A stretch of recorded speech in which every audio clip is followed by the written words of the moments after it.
welcome to my YouTube channel. This is Al the Pal TV and I'm Alan Taylor. And what we're going to do here is briefly go over different series and movies that are currently out or going to be out or were out on the streaming services, HBO, Netflix, regular TV, and just kind of give you a catch up, give you a chance to find out which ones you may want to watch and spend your time on. So let's get to it.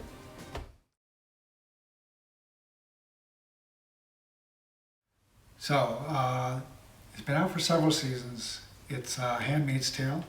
It's, let's see what it says. A woman forced into sexual servitude struggles to survive in a terrifying totalitarian society. But both my wife and I have enjoyed this series, but the last season was a bit darker and kind of a bit of a disappointment overall. Some of the things that happened seemed a little over the top and hard to believe in a way. But still enjoyed it. Definitely a series you should check out if you haven't already. It's been out there. You've probably heard of it. Maybe just haven't gotten around to it, but definitely go see that. So let's see what they have to say about The Great. It's a satirical comedic drama about the rise of Catherine the Great, the longest reigning female ruler in Russia's history. A fictionalized, fun, and anachronistic, I can't even say that word, anachronistic story of an idealistic romantic young girl who arrives in Russia for an arranged marriage to the mercurial Emperor Peter. So make sure it is fictionalized. This is a documentary, but it's fun. It stars Eli Fanning as the main character, Catherine, Nicholas Hoult as Peter, and I really enjoyed it. The acting's really good, the writing's good, it's a good series, and I'm looking forward to the next season.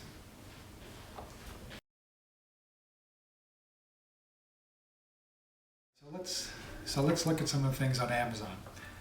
The Boys is an irreverent take on what happens when superheroes who are as popular as celebrities and are as influential as politicians and are revered as gods abuse of their superpowers.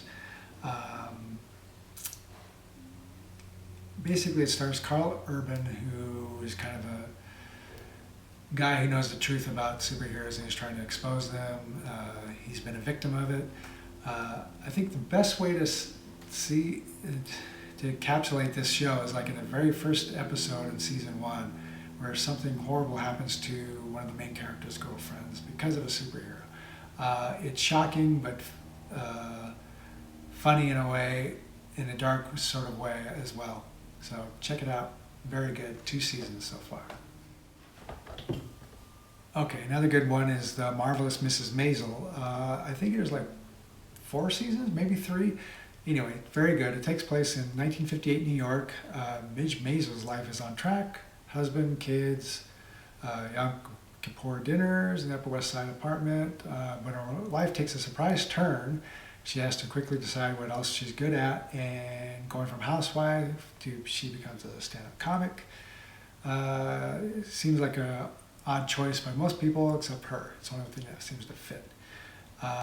It's written and directed by Amy Sherman, and it's really good, smart, funny. Check it out. So another good show I really just stumbled across is Fleabag. It's also on Amazon. It's a hilarious window into the mind of a dry-witted, sexually angry, grief-ridden woman. That's a lot, but it works. It takes place in London. Playwright Phoebe Waller-Bridge writes and stars as Fleabag. Excuse me. It's a really good show. They're not long episodes. They just go through quickly. They're smart. They're funny. She breaks the third wall constantly, but it's not jarring. It's done in kind of a, I don't know, sarcastic sort of way, which I enjoy. So definitely check that one out. Okay, so another good show on Amazon worth checking out. It's got a couple of seasons. It's called Catastrophe. It stars Rob Delaney and Sharon Horgan. It's basically a fish out of water situation where there's an American guy and a British Londoner girl, and they're an older couple. They meet They get married and they try to make it work, and it's about them adjusting to having a family and a marriage, and him also adjusting to living now in London. So good show. Check it out.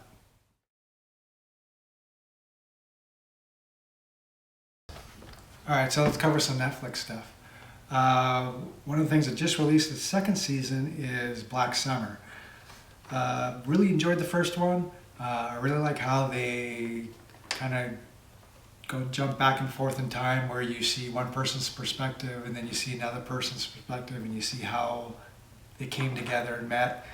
The second season they do more of that, probably a little bit more than I thought they should. It got a little bit tiresome in a way. It was like you just wanted the story to advance. So I wish they had gone longer with sticking with one character and just moving the story along.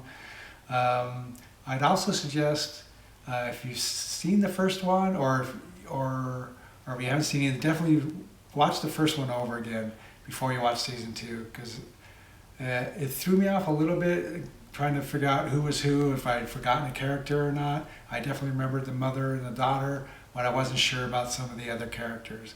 Both seasons are good. First season is great, but definitely worth your time. Check them out. Another one recently started on Netflix is Sweet Tooth. I really had high hopes for this show. It's a post-op. Okay, I really had. So another new one on Netflix, or fairly new anyway, is Sweet Tooth. And I really had high hopes for this thing, but to be honest, I was disappointed. I did not finish it. I got through 5 episodes and kind of gave up. I think it just seems like it's probably more for kids, and usually that doesn't throw me off as much, because either there's something in there I can still enjoy or remember as being a kid, or there's some little tidbits for adults that they can appreciate. But this one, it was just did not pull me in at all, and finally I just didn't care anymore. It's basically, let's see what they say. It's a post-apocalyptic fairy tale about a hybrid deer boy and a wandering loner who embark on an adventure. Like I said, I just couldn't finish it. I just totally bailed. And so I can't really recommend it unless you have kids, or you just run out of other things to watch and you want to check it out. So it's not a thumbs up, it's not a thumbs down, it's kind of just in the middle for me. I'm not going to spend time on it, so I can't really recommend it. So there you go. Thanks for watching. That was part 1. Part 2 is coming up.